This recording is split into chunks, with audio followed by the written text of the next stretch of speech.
Well, now, Jonathan Liew, the chief sports writer of the Independent, is with us. Good morning to you, Jonathan. Hi, how's it going? Yeah, well, so the wait is nearly over. Your piece last week rang a lot of bells for loads of people at the full-time report. Stunning work, so congratulations on that. But one of the main themes of it was the incorrigible wait and the need for people to have faith. Can Liverpool fans have faith that this job is nearly done?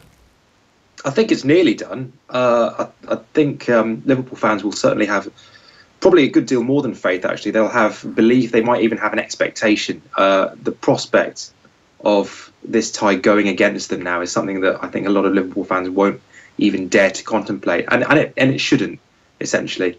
The fact that Liverpool only need one goal and City will need 5 means that City will kind of have to play the perfect game, as Guardiola said in his press conference yesterday.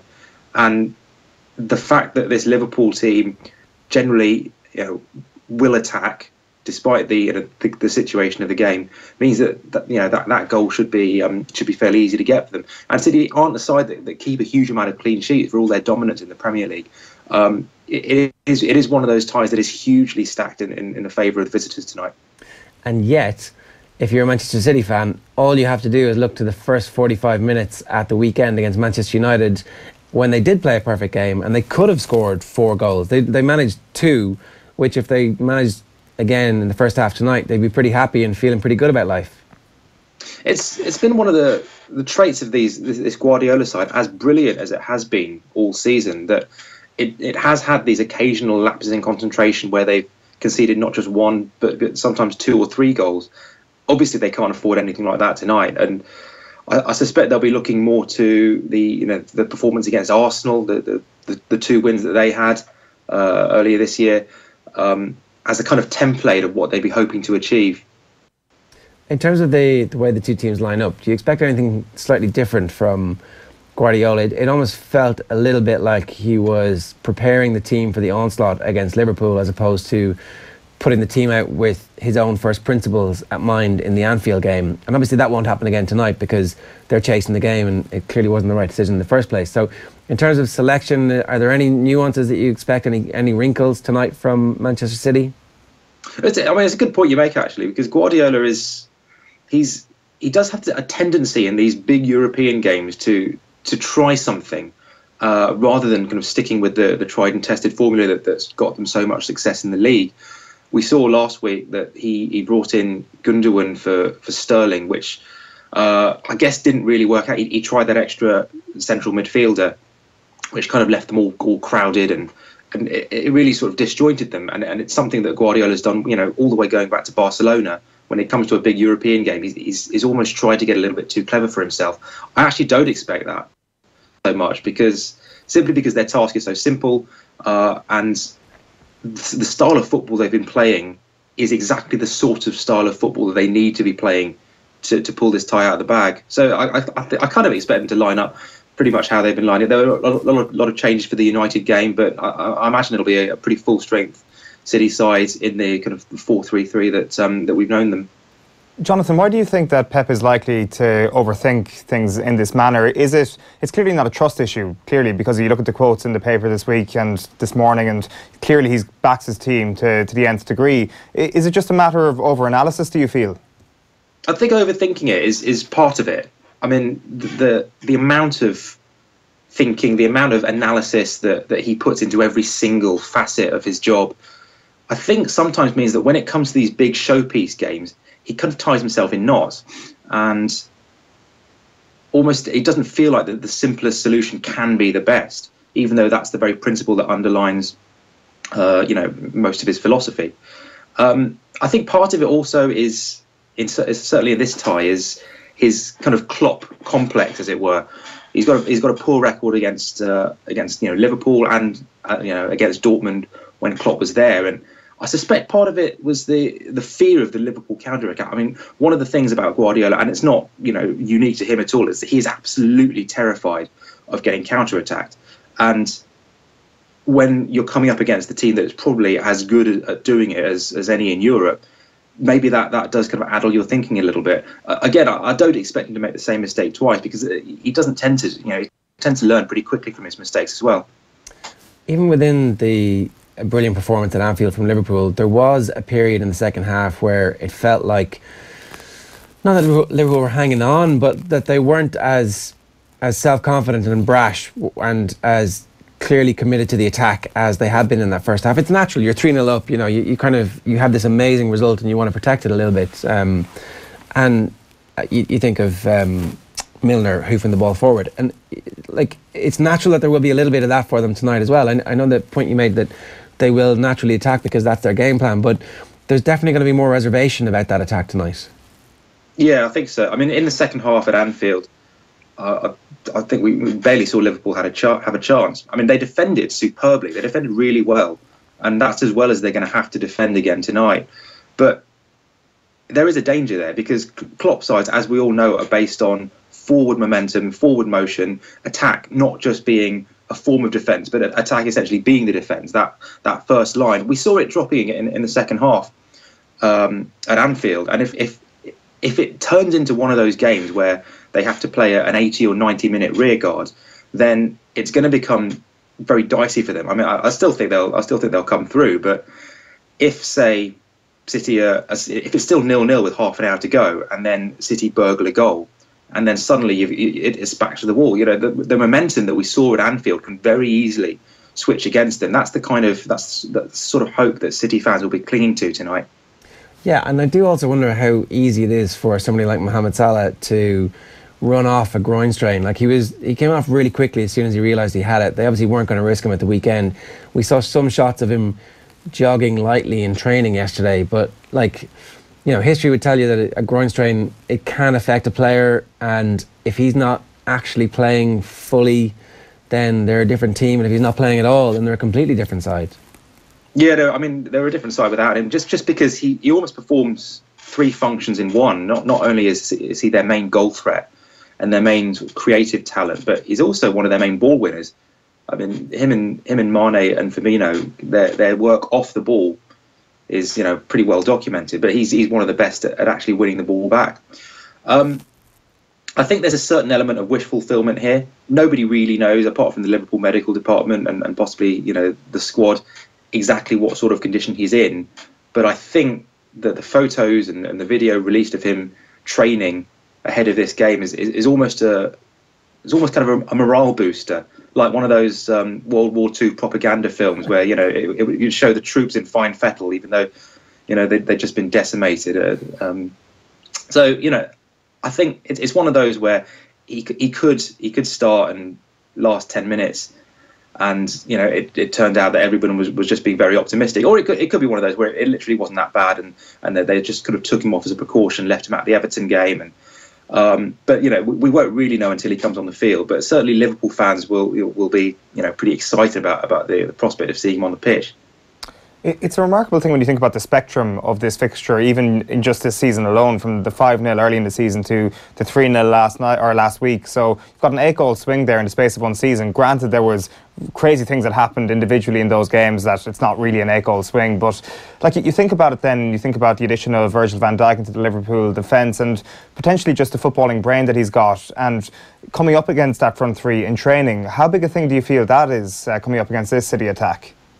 Well, I think if you look at those, I suppose the three Liverpool City games this season, it's almost been a story of Liverpool's evolution. I mean, earlier in the season, we were talking about how they can't defend and how they're terrible at set pieces, and Klopp was basically having to defend his side every single week, even when they'd won. And I'm a huge fan of Van Dijk, and I think the fact that Liverpool was so keen to get the deal done in January was an indication of how they felt he could make such an instant impact, and he really does. He's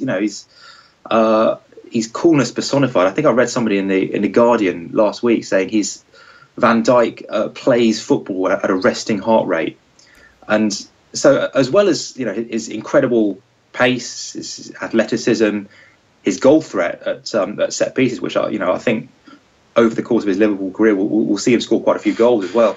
Apart from all of that, his technical gifts, he does offer a sort of calmness that they maybe weren't getting with in the last couple of seasons. And when you're defending in a game like this, when you're playing 30% possession, 40% possession, and your back's to the wall, you do need somebody who can marshal a defence, not just technically but also psychologically. He's going to be a key player. On a more macro level, what does that first leg say about where Liverpool are under Klopp at the moment, and how important is it that they make sure that they continue to invest and that he stays and that this is a long-term thing as opposed to some kind of stepping stone for him to another job back in Germany, for example? Yeah, well, Klopp's projects have always been long-term. I think it's 7 years at Mainz, it was 7 years at Dortmund. All the signals are that he's found his happy place at Anfield. I guess the Bayern Munich job will come up, and he'll be mentioned for that, but I don't really see that happening. I mean, I suppose the first leg didn't tell us a huge amount about Liverpool that we didn't already know, that they can, when they turn it on, play exceptionally good stuff, that Liverpool's top level is right up there with the best sides in Europe. I suppose what we need to see from them, in the summer and next season is the kind of, they need to add a little bit of meat to the bones. And again, this season they've dropped a few too many points against teams lower down in the table, and they've occasionally struggled to break down deep lying defences. That kind of stuff, we knew about them already, but I think they're going to have to kick on another level next season. Naby Keita is going to come in the summer from Leipzig, and he's going to give them a little bit of assurance in midfield, because a lot of the times you look at that midfield and it's competent without looking that dynamic. And I suppose the arrival of Keita will kind of hopefully bring them to the next level in terms of whether they can make a real challenge for the Premier League next season. Yeah, I was wondering about that. I mean, does the strata of spending that Manchester City are at almost guarantee that they will always have a squad big enough to have a campaign in Europe and be able to sustain a proper title challenge? Or is it possible for a club like Liverpool to actually sustain a title challenge and be competitive in Europe at the same time? That's a good point, actually. I mean, we've seen Chelsea struggling this season. City are increasingly built to fight on 3 or 4 fronts. I mean, their squad, even though it's not huge, it's well packed enough to be able to cope with the stresses of 3 or 4 competitions. Liverpool don't have those finances. We all know that. They had to essentially sell Coutinho in January to kind of release the funds to buy Keita in the summer and Van Dijk in January as well. Their net spend is basically a fraction of what City's is.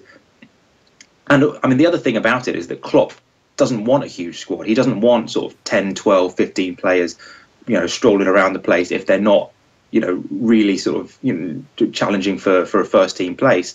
So as well as the finances of it, and as the kind of the style of squad that Klopp likes to manage is also going to have an impact on that. But obviously they're going to need to fill out the squad a little bit in the summer. The danger is that it becomes something like what happened with Brendan Rodgers in 2014, where he basically bought 6 or 7 players and totally disrupted the harmony of the squad, and kind of went downhill from there for him. Just speaking of squad management there, Jonathan, like the one line that stuck out to me from Pep, one of many lines that stuck out this week, was the fact that he called his team extraordinary. He says, "My team are extraordinary," and he's clearly taking what happened last week and putting it on his own shoulders. And it seemed, those quotes told me that this is kind of a hit to the players' egos rather than the result itself damaging their potential advancing in the competition. Yeah, I mean, Pep Guardiola is an absolute, he's absolute master at this.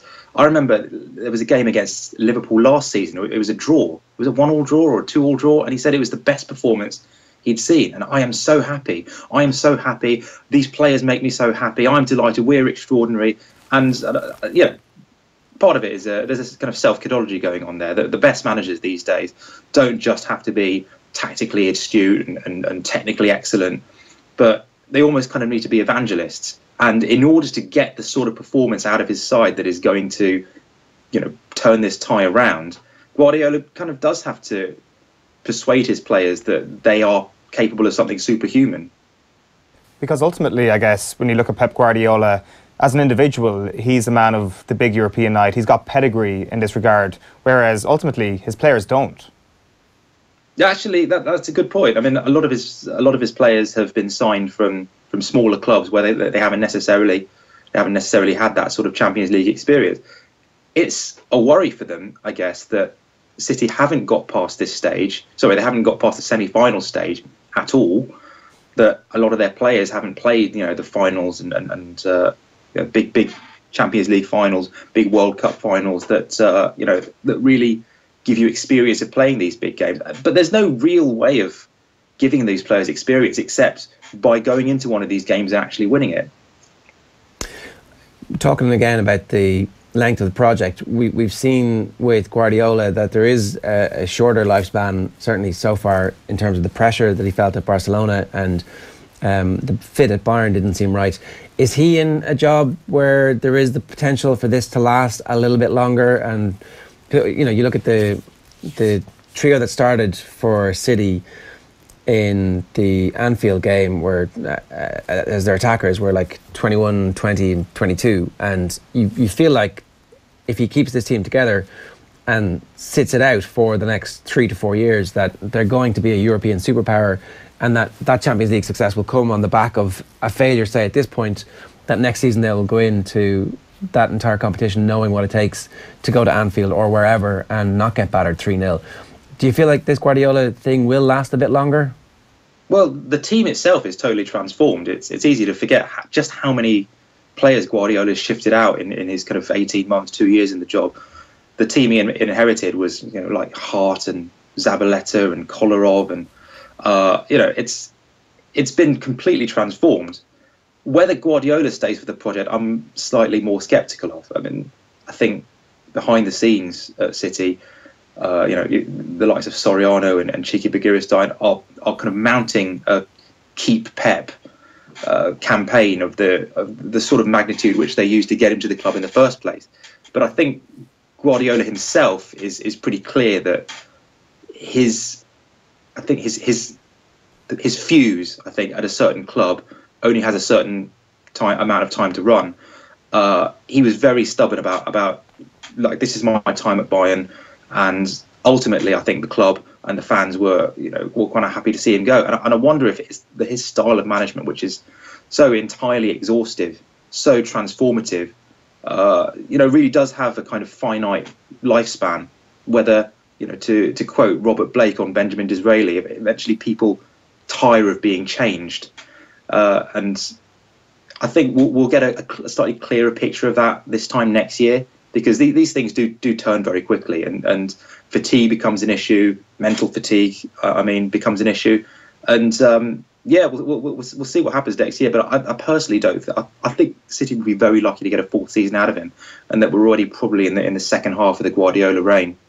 That feels like a real pity to me, because the quality of football that the team has produced and the ability that they have to just make the ground pulse is something that you don't see that very often, and it'd be a real shame if it doesn't quite reach its peak, if it doesn't actually fully fulfill its potential under Guardiola.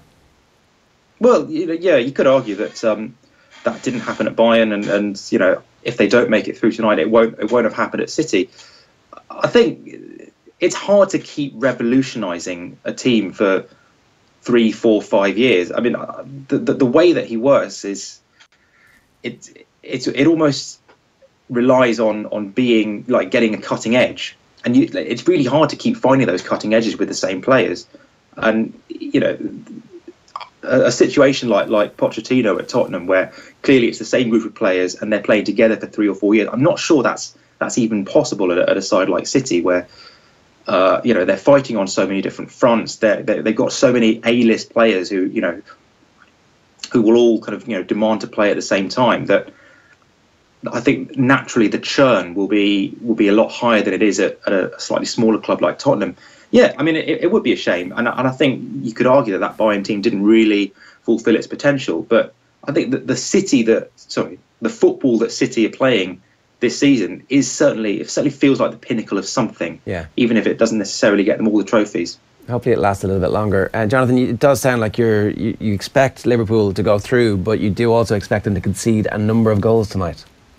Well, I think it's a danger. I think 1 brings 2, brings 3, but just as it did for Liverpool in the first leg. I think Liverpool's approach, which Klopp said will be aggressive, will be key. I mean, Liverpool can't just sit back for 90 minutes and hope that City don't hurt them too much, because once City get 1 or 2 goals, once the Etihad gets going, which I've heard it can do, it's been known, then suddenly you've got a completely different tie.